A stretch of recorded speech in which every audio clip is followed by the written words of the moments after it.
Rohmat Trihartanto atau RTH alias Antok, seorang pelaku tindak kriminal yang menjadi tersangka pembunuhan dan mutilasi terhadap seorang wanita bernama Uswatun Hasanah asal Blitar, berhasil ditangkap tim Jatanras Polda Jatim pada Minggu 26 Januari 2025. Tersangka Antok merupakan ketua ranting kecamatan sebuah perguruan silat di Kabupaten Tulung Agung. Selain itu, tersangka Antok juga dikenal sebagai anggota sebuah LSM di Kabupaten Tulung Agung yang bergerak pada isu sosial, kemasyarakatan, dan anti korupsi.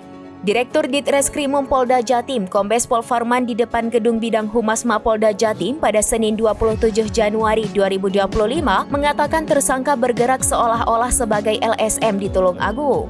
Ia juga menambahkan bahwa di sisi lain yang baru pihaknya ketahui bahwa tersangka juga merupakan salah satu ketua ranting salah satu perguruan pencak silat di Tulung Agung. Kedok perselingkuhan pelaku mutilasi Ngawi terbongkar setelah polisi menyelidiki kasus ini dan melakukan penetapan tersangka.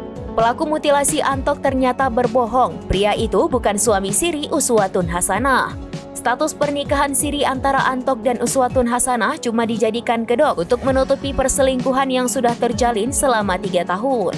Uswatun Hasanah 29 tahun adalah wanita asal Blitar yang menjadi korban mutilasi yang jasadnya ditemukan di dalam koper merah di dasar parit Desa Dadapan, Kendal, Ngawi pada Kamis 23 Januari 2025. Sedangkan Antok adalah pria asal Desa Gombang, Kecamatan Pakel, Tulung Agung.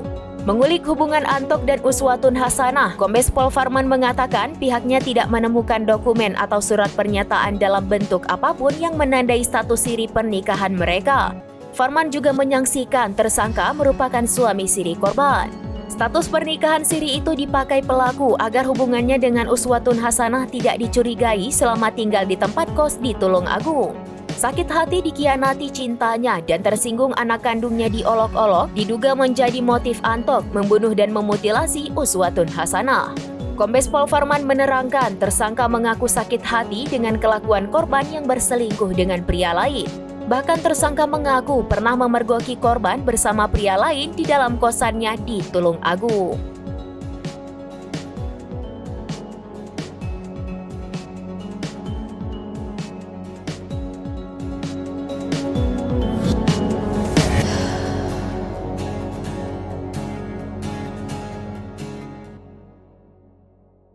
Download Tribun X sekarang, menghadirkan lokal menjadi Indonesia.